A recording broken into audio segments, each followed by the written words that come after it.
Om Om Om Om Sahana Bhavatu Sahanau Bhunaktu Sahaviryam Karavavahai Tejasvinavadhitamastu Ma Vidvishavahai. Om Shanti Shanti Shanti. Om Narayanam Namaskritya Naram Chaiva Narottamam Devim Saraswatim Vyasam Tato Jayamudirayet. Vyasaya Vishnu Rupaya Vyasa Rupaya Vishnave Namo Vai Brahma Nidhaye Vasishtaya Namo Namaha. Om Sadashiva Samarambham Shankaracharya Madhyamam Asmadacharya Paryantam Vande Guru Paramparam.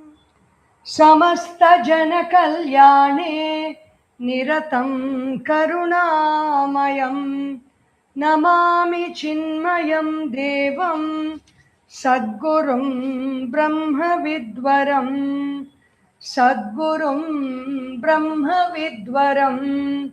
Om Shri Chinmaya Sadgurave Namaha. Hari Om. Today we are in the 52nd day of the Holy Gita and we are in chapter 14, which is the Guna Traya Vibhaga Yoga. The distinction between the three gunas and identification with the gunas. That is a yoga. So Gurudev here says, in short, we are told that when one truth expresses through a world of matter, which is also homogeneously the same, the varieties that constitute the universe arise. Obviously, this contains in itself an uncompromising paradox. The above idea, expounded exhaustively in the previous chapter, does not provide us with any explanation for the innumerable varieties that we meet in the world, meaning the Purusha and the Prakriti. That alone is not there. We are seeing so much of difference in the world. How does it happen? There are evident distinctions in nature between the kingdom, the kingdom. One moment. There are evident in the kingdom of the plant, that of the animal, and the world of man. Even within each species, we observe a variety of specimens. No two species express the same features, either physical or mental. There is no explanation for the endless varieties if we accept the idea that one spirit enveloped in the same matter could produce such a heterogeneous multiplicity. The explanation for the observed variety of experiences in life has been indicated in haste in the earlier chapter in verse 22. The Purusha seated in matter experiences the gunas born of matter. This no doubt gives us a truly scientific explanation as to why the same spirit, when expressed through matter, manifests itself differently from expression to expression. When the same Ganges water is poured into 100 different bottles, each one will look different from the other. Not because the waters are different, but because of the shape and color of each bottle. They are but qualities of the bottles belonging to the glass material of the bottles. And when the same sacred water is seen through the colored bottles, the properties of the bottles get superimposed upon the contents. The blue water, the yellow water, the red water, the green water, etc. Similarly, the one eternal principle expresses itself in various matter equipment as different individuals, even though the elements that constitute matter are one and the same everywhere, due to the gunas born of Prakriti. The term guna used in the dialectics of the Gita indicates not the properties of a material but the attitude with which the mind functions. The psychological being in every one of us comes under the influence of three different climatic conditions, and they are called the gunas. Unactivity is sattva, activity is rajas, and inactivity is tamas. So we will go into the first verse, the introduction. Gurudev Many a seeker ends his brilliant and compromising spiritual career because, on his way to self perfection, he develops engine trouble, and not knowing why his mind behaves in this particular fashion, he gets victimized by lust or passion and suffers from the sorrows of the spiritual fall. Knowledge of this chapter assures us of a steady progress on our path as it introduces us to the secret methods of the mind on all occasions. This chapter is a very important one for all seekers. Says Gurudev, we begin with the first verse. Shri Bhagavanuvacha Param Bhuyah Pravakshyami Jnananam Jnanamuttamam Yajñātvā munayas sarve Param siddhimito gataha. Shri Bhagavan Uvacha. Bhagavan Shri Krishna is speaking. Param, again, Bhuyaha, the supreme. Bhuyaha is again, Param is the supreme. Pravakshyami, I will speak about that supreme. Jnananam Jnanam Uttamam. What am I going to speak about the supreme? I am going to speak about the supreme knowledge. Uttamam Jnananam Uttamam Jnanam. Among all forms of knowledge in this world, the knowledge of the supreme is the highest. Yat Jnatva Munayaha Sarve. Having known which, all the munis are people who are contemplative in nature and who are maunis, who stay in a state of silent contemplation about the divine. Sarve Param Siddhim, the supreme Siddhi, Itaha Gataha. From here, they attain that supreme perfection in life. A mother feeding a little baby in an Indian home is a typical example. The mother will have to coax a child repeatedly until sufficient food goes into its stomach. Similarly, spiritual ideas will have to be repeated many times by the teachers until they develop into strong inward personal convictions in the student. Therefore, the chapter opens with a declaration by the Lord. Again will I tell thee, not that the supreme theme has not yet been declared, but for the purposes of elucidation and correct appreciation, repetition is unavoidable. Repetition is one of the methods of teaching that is adopted in our Shastras. Something that's repeated, like a brain learns by repetition. When something is repeated again and again and again, the brain understands that that thing is very important. Repetition, rhythm, and safety. These are the three things that the brain understands immediately. If you want to make the brain do something, point out how that activity or that person or situation is safe for you, and see how much it is repeating itself, and then what is the rhythm of that, in what flow, in what frequency is that happening. So these three things are the techniques or the methods by which the brain understands. Yat Jnatva, having known which, all the munis have attained to the highest perfection. Munaya Sarve Param Siddhim Ito Gataha. After this life, the attainment of perfection is promised here, as in many Upanishads. After this life, some thinkers take this declaration too literally and say that perfection cannot be gained in this life while living here. Very efficiently and logically, Sri Shankaracharya and others break up this argument and assert again and again that perfection can be gained here and now by any diligent seeker. According to these acharyas, after this life means at the end of our egocentric misconceptions of life. Life not meaning the death of the body, but the moment our wrong understanding ends, that is the next life beginning. The Lord now proceeds to declare that this knowledge definitely leads to supreme perfection. The second verse. Idam jnanamupashritya mama sadharmyam agatah sarge pinopajayante pralayena vyathanti cha. Idam jnanam, this knowledge, upashritya, having sought this knowledge, Mama sadharmyam agataha, that individual person attains my nature, almost they merge with me in my own nature. Mama sadharmyam agataha, sargi api na upajayante, and they are neither born at the time of creation nor are they disturbed at the time of dissolution. When dissolution of this present creation is happening, these people who have reached that state of being of Ishvara do not get disturbed. They are not afraid. They are not attached to anything. So nothing affects them. And they don't need to be bothered about the next creation because they are not going to be reborn. Once having reached that supreme state of being, they are not born again.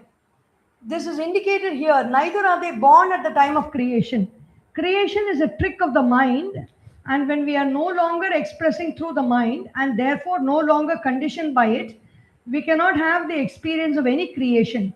When anger conquers my mind, I experience and behave as an angry man. But when anger has receded and my mind is calmed, I can no longer continue to behave as a bad tempered man. The tricks of the mind consist in projecting a world of creation, thought by thought, and in feeling oneself irredeemably conditioned by one's own imaginations. Are they disturbed at the time of dissolution? The sorrows of destruction are the pangs of death. While dreaming, one can go through the sorrows of a dream death, and yet, if at the time one wakes up, one will at the very moment laugh at one's sorrows at the delusory death pangs suffered in the dream. Having realized the absolute nature thereafter, in that state of infinite existence, one can no longer experience either the sorrows of death or the troubles of finitude. But in order to conquer the mind, a seeker must know very clearly the tricks by which the mind generally hoodwinks the person. Knowledge of the strategy of our enemies is an essential prerequisite to plan out our attacks successfully.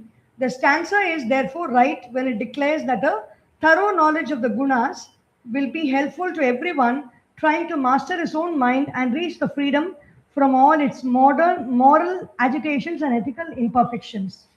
So the next verse, one moment please. The page has got stuck.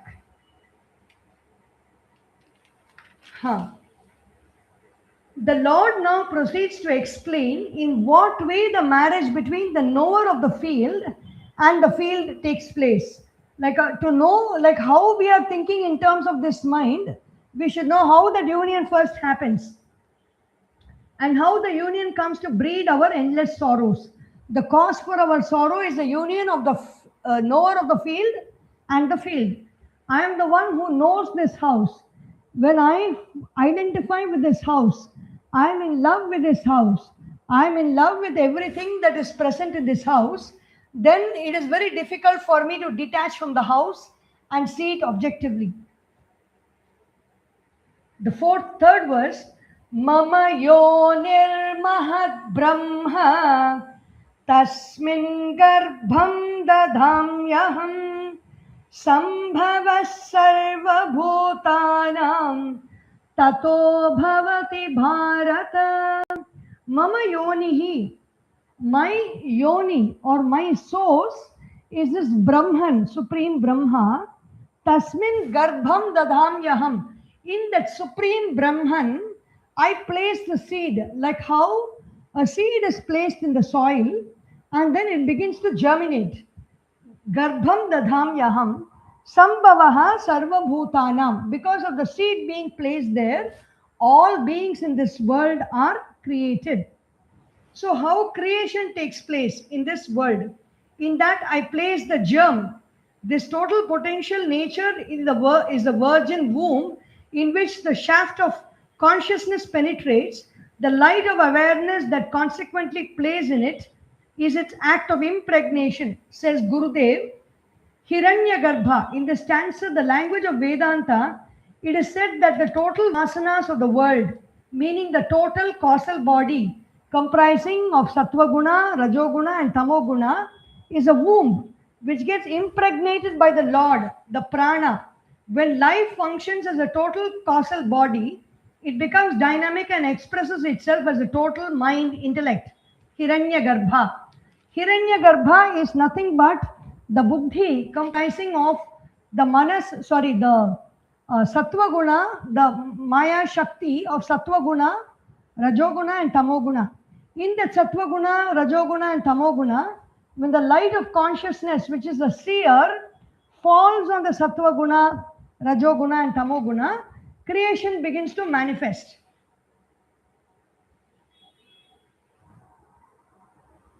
The total potential factor from which the world of matter emerges is termed as nature, Prakriti. The Prakriti is called the great cause because it embraces the entire universe, which is but its effect. Thus, vitalized by life, the inert Prakriti, which is formed as these three gunas, becomes dynamized, it grows and manifests itself as a spectacular universe. Hence, it is said, from which is this birth of all beings. Every creative action owes its origin and progress to a tendency for it in the artist. When this tendency in him becomes vibrant with a part of the life in him, it becomes potential, struggles to express itself in terms of ideas and feelings, and later on gets expressed in that particular medium of art chosen by the artist.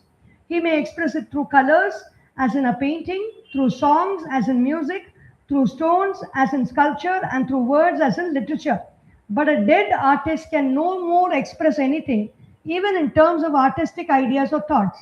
The total universe of ideas and tendencies, vasanas, when graced by life, become vigorous and express as the universe created. Continuing to elaborate the subtle relationship between matter and spirit and explaining how the absolute is the uncontaminated and ever vitalizing principle in both the field and the knower of the field. Fourth verse.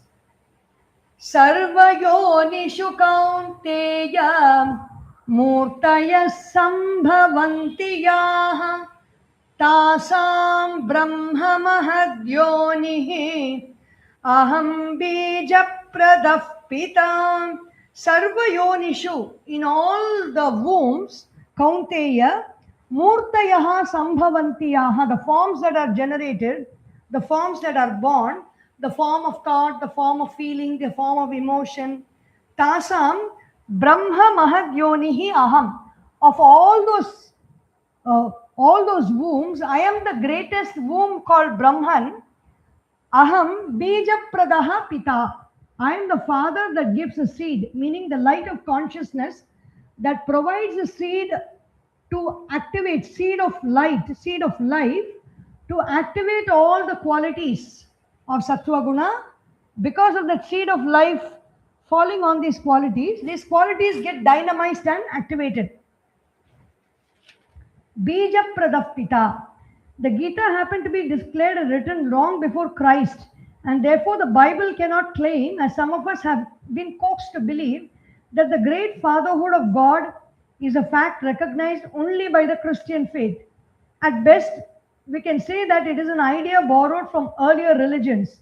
The Hindus did not overemphasize this fatherhood of God because even though the idea is quite poetic, philosophically, it cannot hold much water. But as later religions found such ideas more easily digestible for the not so intelligent masses, they seem to have borrowed them liberally. Taking up the main theme of the chapter, Lord Krishna explains what the gunas are. The fatherhood, Aham Bija Pradapita, is more a symbolic reference. It is not that God is a father or the mother or anything. It is just a symbolic, for us to understand better, this example is being given. Fifth verse. Sattvam rajastama iti guna prakriti sambhava nibadhanti mahabaho dehe dehi namavyayam. Sattva. Sattva means unactivity, non-moving, which means it's not laziness, but it is a stillness. Stillness of knowing, stillness of knowledge. Sattvam. Rajas is movement, expression, vibration, activation. Rajas. Tama is inertia, laziness, indolence, quiet, withdrawing completely. Be quiet. Iti gunaha prakriti sambhavaha. These are gunas born out of Prakriti, Prakarshena Kritam, Maya Shakti, which is the power of Brahman. Like when I speak, the power of speech rests in me, and the power of speech is expressed when I speak. When the artist is going to draw, the power of drawing, the power of painting is resting in the artist, and when the brush and paint are put on paper, that power expresses itself. Gunaha prakriti sambhavaha nibadhnanti mahabaho dehe. All these qualities, they tie the individual being to the body. Nibadhnanti, they bind the spirit within matter to create. Why do they bind? There is something that needs to be done through this particular ego sense of I and into the world of some action, something to give away, something to give out in this world. It can be good action, it can be bad action, depending on the past karma of that individual. So, because of that, this ego is formed, and this ego is expressing through this equipment of the mind, body, and the intellect. Gunas born of Prakriti, Sattvam, Rajas, Tama iti gunaha. Purity, passion, and inertia. These qualities, O mighty armed, meaning one who is having broad shoulders, strong shoulders, Mahabaho, born of Prakriti, bind the indestructible embodied one fast into the body. The indestructible one, that Purusha, that supreme being, is embodied in this body, and once it is embodied, it identifies with the gunas, and it functions in a different manner, as if it has got a time frame, and as if there is repetition, and so many things happen. So that identity, suddenly there is an identity crisis for that supreme being, which is identified with its supreme self and has got nothing to do with anything in this universe. In this matter, it gets identified with the gunas. The concept of sattva is rather that of perfect purity and luminosity, the opposite of foul darkness called tamas, and distinctly different from the dusky color of rajas.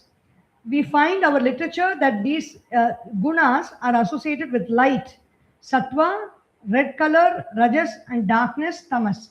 The term guna also means a rope by which the spiritual beauty of life in us is tied down to the inert and insentient matter gestures. In short, gunas are the three different influences under which every human mind has to play in such an endless variety at different moments of its changing environments.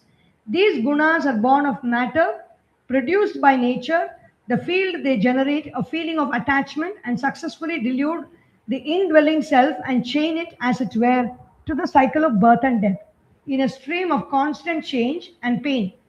The gunas have no separate existence as attributes inherent in a substance. All that we can say is that there are many different mental climates in which the minds behave so differently from each other according to their given moods, governed by the predominating gunas at any particular moment of observation. The sixth verse. What is the nature of sattva guna?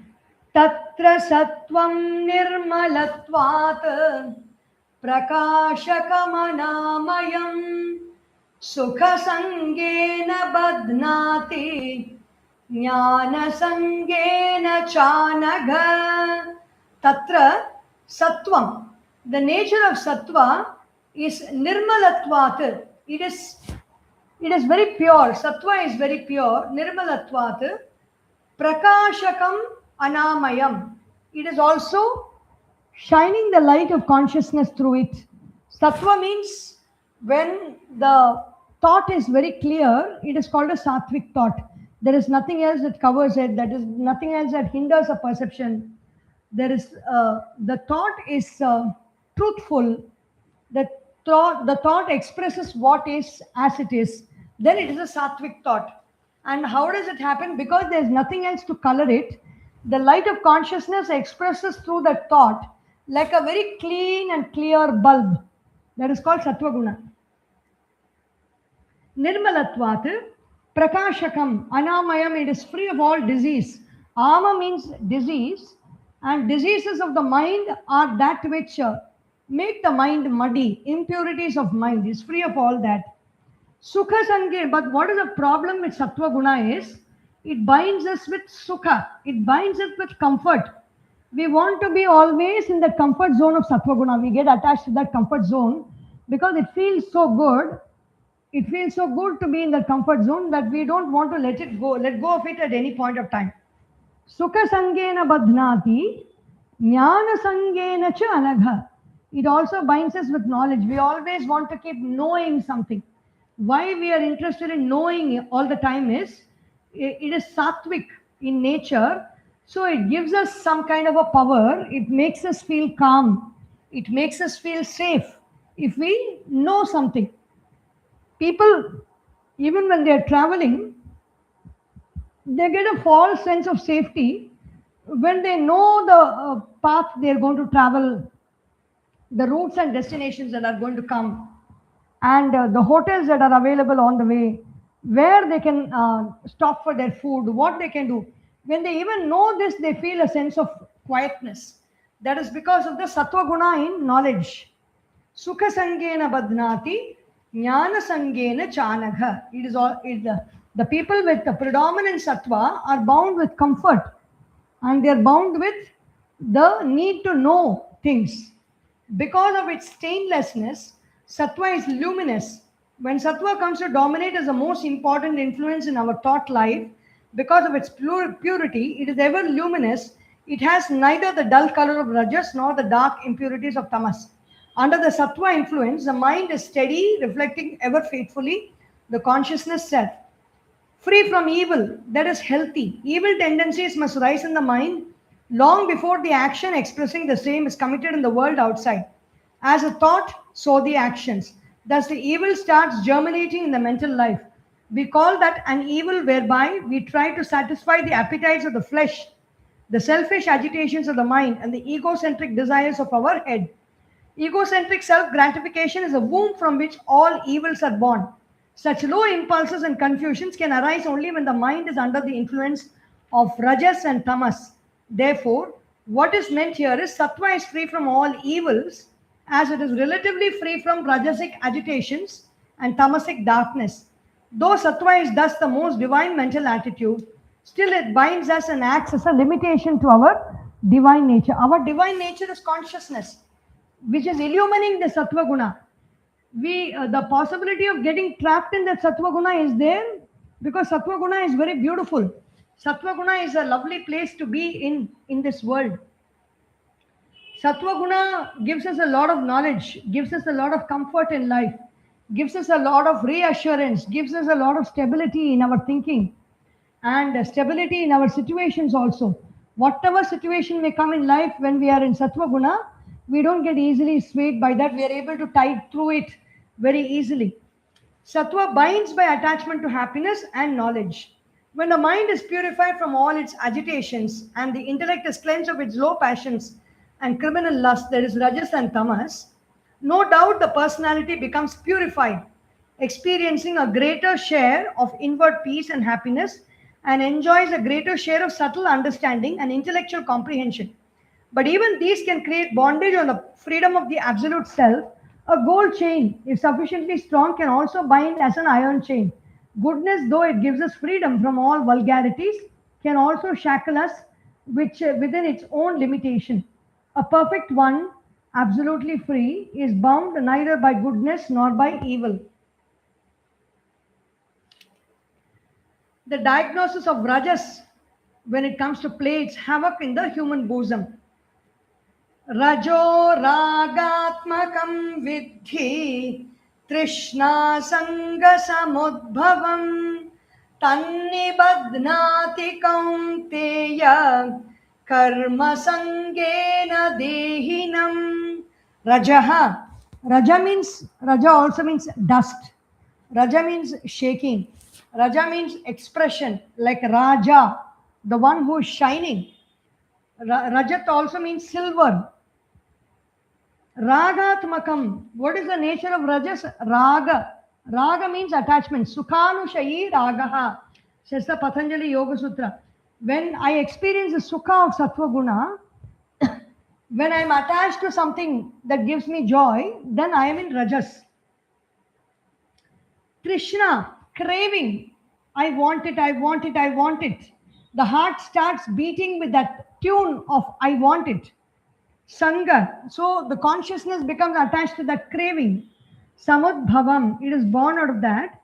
Tan nibadhnati kaunteya. This Rajoguna binds that being, kaunteya, to what does it bind? Karma sangena. It binds that person to action because feeling leads to action. When I am in the state of rajas, the feeling of rajas is there, automatically I will be engaged in action. I will become restless. I will go ahead and keep doing many things. Whenever you see somebody is doing some action or they are very restless all the time, they are very restless. They want to take up a lot of work and they feel very restless if work is taken out of them. Then those people are attached to rajas. The diagnosis of rajas is over. Rajo ragatmakam vidhi. Desire for acquisition of things and the creation of situations which are expected to yield a certain quota of personal happiness and the sense of clinging attachment to things already so acquired are the volcanoes that constantly throw up their molten lava to scorch and raise the smiling fields of life. The burning lava that is emitted by these fiery mountains, comprising the various passions that man expresses in his sensual life, make up the strives and struggles to acquire, to possess, and to guard what is already gained. It binds fast the embodied one by attachment to action. Actions are born of passions.